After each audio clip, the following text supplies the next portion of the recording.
I feel for you নীলা। প্রণতি এখানে যতদিন থাকবে ততদিন অশান্তি লেগেই থাকবে, তবে যেভাবে হোক ওকে সরাতেই হবে। সে মুরুদ তোমার নেই? নেই। আমাকে ডেকেছিলেন? হ্যাঁ।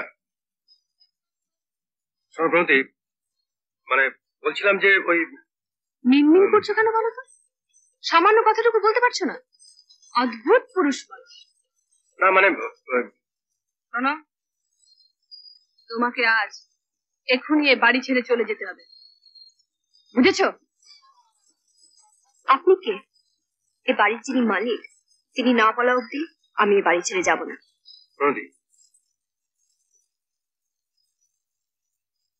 তোমার সাহস তো কম না। কি বলতে চাও কি তুমি? না বোঝার মতন তো কিছু বলিনি।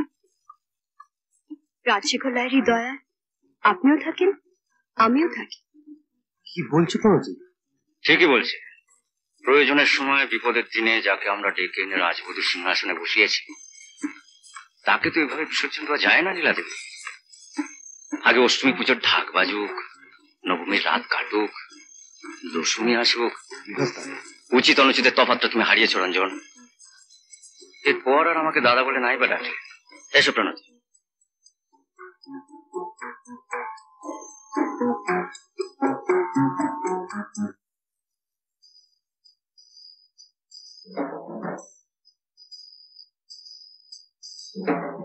শোনো, তুমি এভাবে চলে গেলে বাবা অন্যরকম ভাববেন।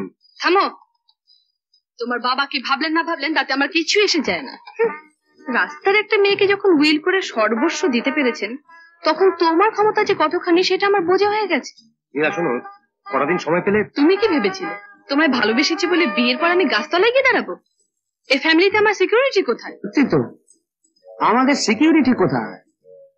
এই নীলার মুখে যা শুনলাম তাতে তো তোমার উপর ডিপেন্ড করে বসে থাকা যাচ্ছে না রঞ্জন বাবু। বেশ তো, নীলা যদি সত্যি আমায় ভালোবাসে, সত্যি যদি আমার পাশে এসে দাঁড়াতে চায়, তাহলে আমিও সবকিছু ছেড়ে নতুন ভাবে জীবন শুরু করব। কিন্তু ক্যাশ ক্যাশ ছাড়া ক্যাসেল বানাবে কি করে?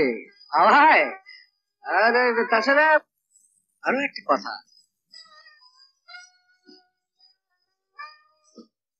সেই ছেলেবেলা থেকে ওকে আমি স্টেজে প্রেজেন্ট করি। ওর নাচ গানের ট্রেনিং এর জন্য বহু পয়সা, পরিশ্রম আর সময় সবই আমার গেছে।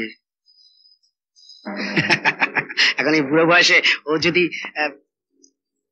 তোমার হাত ধরে আমাকে গুড বাই করে চলে যায় তাহলে আমি কি কোথায় দাঁড়াবো রঞ্জন বাবু? এই বয়সে নতুন করে আমি তো আর কিছু করতে পারবো। দেখুন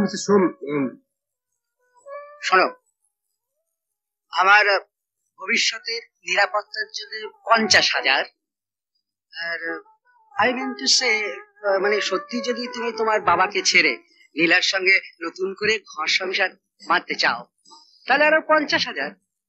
এই লাখ খানেক টাকা ছাড়া হিসেব তো কিছুতেই মিলছে না রে ভাই।